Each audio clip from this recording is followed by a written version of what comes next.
Hi there, welcome to the Tent News, where the truth comes to light and the stories everyone is talking about are brought straight to you. From shocking confessions and viral social media moments to real life mysteries and trending drama, this is the place where we uncover it all. Now, please watch this video first, and I will be back with the rest of my commentary. Awuzweke bafowethu. Cha. Yimi lo. Le message lena ngicela ukuyisa straight. Le message engiyifaka manje.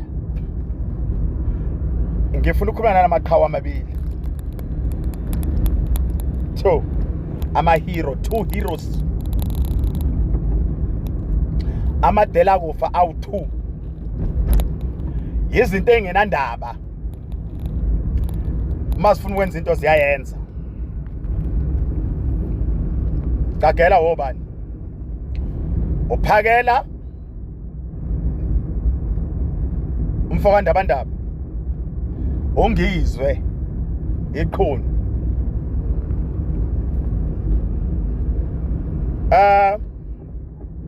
Wensizwe.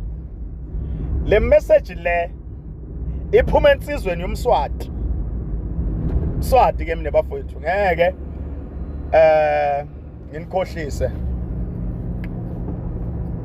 Umfana waseMpumalanga oyiphanda leli serious eliphanda ngendlela eright eqondile. Insizwe engahlehle engabiyele emuva. Uyabona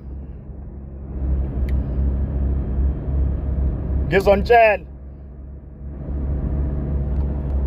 isitha senu sisodwa oyinsizwe. Uma ningagada leso sitha senu leso noma ngabe yini eniplanile le ngingayazi mina niyowina.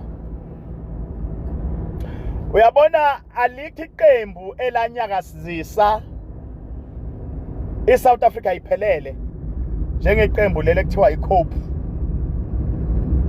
Umbazi Mashilowa ehlangene no Likota, the late uLikota labe Cope.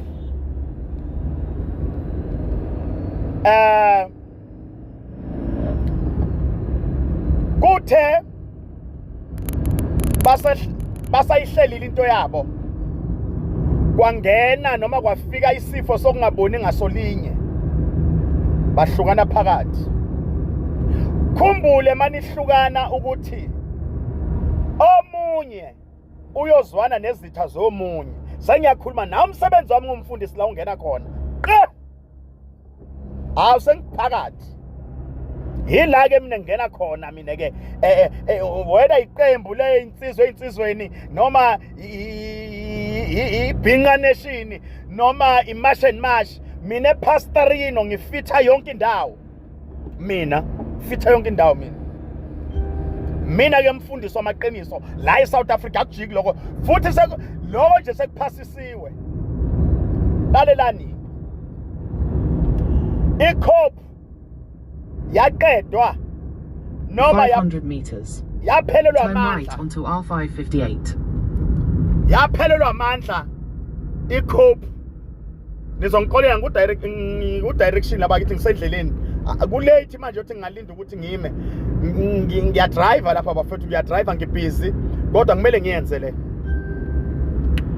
Kumele nenze ningamnaki lo mlumbo ongidrivayo lo ongidirectayo miyekeleni ningaphazanyiswa.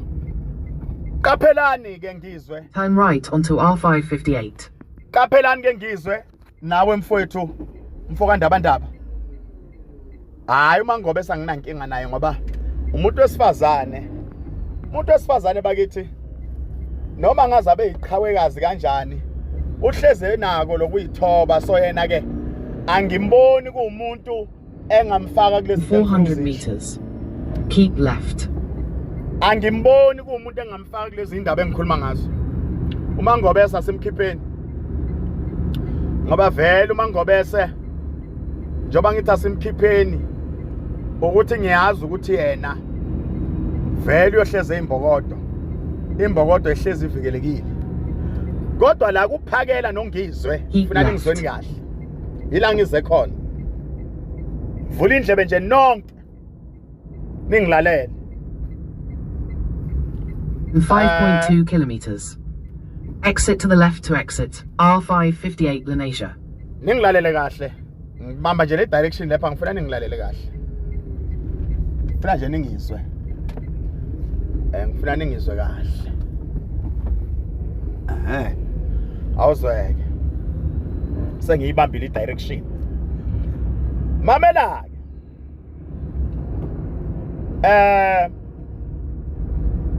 uyabona manje uphakela insizwa ephelele kwelakhe site udume uphakela ngokukhulisa ingane zabafana ziwele ebunsizweni ziwele ebudodeni sekuphakamisela amandla lokho ongizwe udume ngokuba noshuni wenkani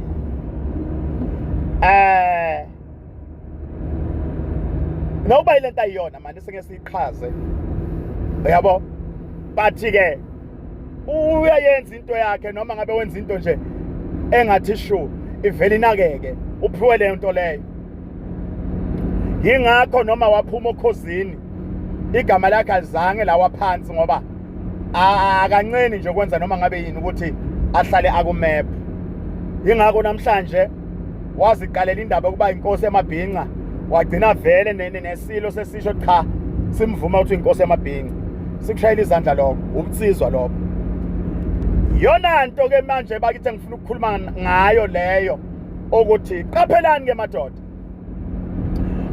njengoba uphakelana amandla ungizwe namandla nihlangene nabantu babili nanyakazisa iSouth Africa yanyakaza manje isitha senu somona yilesi ungizwe uzobona ngathi lento ingaye uphakela ebone ngathi ubunsizwa bungaye bese lapha kungenelela abantu bafakazela bani uphakela bathi ayiphakela unamandla abanye bavele bathi hey wena nkosi emabhinqa babe sebeniqathile ke lapha gadani leyo nto leyo azikho izinto eziningi engifuna ukuzisho naqala ukubona ukuthi ubani onamandla ukudlula ubani vele sekonakele yilapho ke iSouth Africa ngeke isaphinde inethembe khona njengoba senikwazile ukuthi manje iSouth Africa niyenze i-pay attention yokunilalela once nenza lelo phutha lelo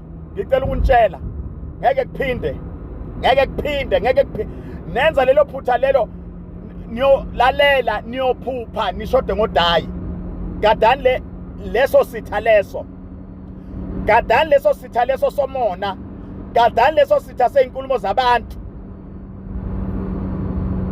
sengishilo mina umfundisi ungena lapha ngise-Africa lana ngiyangibona ngise-South Africa ngingum-Africa I'm a South African citizen so ngithi qaphelani lapha le message le angifuni ukuzwa noma ngabe ubani ekhomenta nje umathanda wakhe le message le iya kungizwe nophakela umthakathi phela uma uyithola wena ungayishare ukuthi zifike kubo mawusondelane nabo babonise yona ngoba ukucabana kwenu lizothi lelizwe 1 kilometer. Exit to the left. uma nicabana lelizwe lizothi lona vele besishilo akubona bonke abantu enibabona basemva kwenu abanithandayo ngishilo ngathi abanye babona lento ngathi yaphila sebafuna ukuvela ngani osiduma ngabanye nengaduma ngingedwa mina namanje nje. This man right here has decided to send a message to Ophakela Mthakathi no Ngizwe to say, please be very careful. Be very, very careful because such unity might be divided by the enemy. All right. And he even went down to explain what Ungizwe holds as the power and what Ophakela Mthakathi holds as well, to say both of them do have the power. But unfortunately, they might end up comparing to each other, and one of them saying, I am the powerful one, and the other one saying, I am the powerful one. And truly speaking, it's not for the first time hearing something like this. There are so many men who came out to warn them to say, be very careful. Do not look down on the other because you are both powerful in your own ways. The moment you part ways, one of you guys will go and be with the enemies of the other. Which, guys, we all know such unity might actually end up in that way, whereby now people are comparing the powers to say, okay, I am the powerful one. And then the other one says, I am the powerful one. And that's where the problem starts. That's where the whole chaos starts. And guess what? Once they start fighting, everyone will just look at them. Everyone will be laughing. Like, no one is going to trust them. No one is going to believe in them the way the people are believing in them right now as they are one thing, right? But anyway, guys, please comment your thoughts down below in the comment section. What do you think? Do you think such things will happen or what? Say your thoughts in the comment section.